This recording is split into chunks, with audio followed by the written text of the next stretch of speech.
Hey everyone, it's Zach with Palantir Research. Palantir got an important contract renewal with the UK government and their role with Ukrainian refugees for several $1 million, around a 20% increase.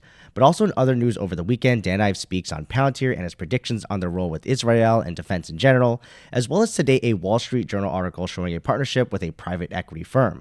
So I know a lot of these subjects actually have been covered by Amit already for his daily Palantir video. Those are great. So he always has a great expanded take here where mine are kind of condensed and short. So check out his daily Palantir videos too, but here's mine. So starting with the Financial Times article, I actually didn't know how much the UK was paying Palantir for their products to help them manage the Ukrainian refugees from the war. Now, it wasn't a secret, and I must have missed it here for the details, but essentially back in September 2022, they were paid £4.5 million for their services, and that's for a year. Now, they just recently renewed it for another year in September 2023, so just last month, for £5.5 million. So it is a small amount here, but still a nice 22% increase from the first contract. So with their watchdog reporting too, just remember, although they're usually trying to find this dirt here, these are great opportunities to hear about these contracts, especially those with less attention that tend to be smaller here. Now, with how the Ukrainian war is going and may turn out, I'm suspecting the influx of managing this relocation should level off or actually decline over time, or actually probably start to, since there's only so many people that need to relocate once they're out of the country.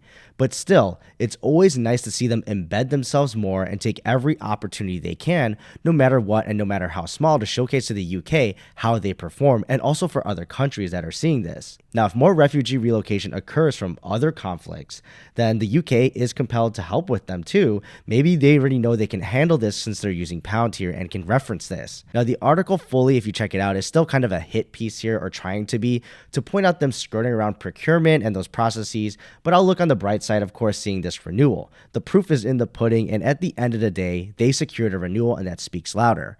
Now, if other countries are watching this, this is actually a good thing here, and it really is just showing as a trial basis, maybe across Europe. So if there's another refugee crisis, I mean, this is speculation on my part, of course, but maybe countries can work together here, and maybe they can actually get better, accurate numbers on what they can truly handle. So if another influx from another conflict, or even the same conflicts going on already, maybe they can work together and actually make this much more efficient and possibly produce less pain for these countries.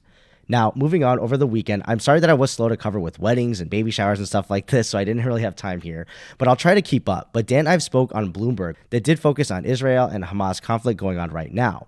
Basically, he brought up how Palantir responded to Ukraine as well, and how the overall trend of increasing IT security spending in general is in the positive direction. Now, in connection to this, they focused on Palantir later in the interview and made sure to point out Palantir is a key partner with the US government and, of course, their allies, hence Israel. So he calls it the best software company out there as a pure AI play. He's been saying this a lot, and saying they'd be the eyes and ears for the Israeli Defense Forces. Now, he thinks strategically Palantir would be at the top of the list for defense contracts, especially for the United States. He believes investors still don't understand the full story here, and still a gem in AI, with defense being their roots. So it's a short interview here, so check that out on Bloomberg if you want to dissect it yourself in more detail. And then lastly, I wanted to cover Palantir with this new private equity firm partnership. It's still a wait and see kind of thing in my opinion, but I want to point out they have a partnership focused on building an in-house system to guide investment and portfolio management choices.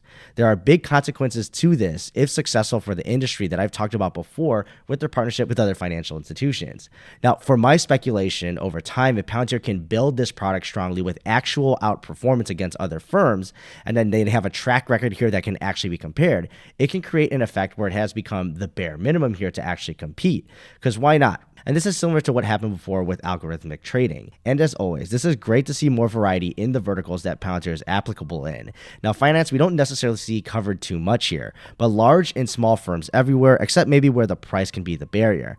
But hoping over time this becomes more normal and leads to Palantir winning their similar customers in the near future.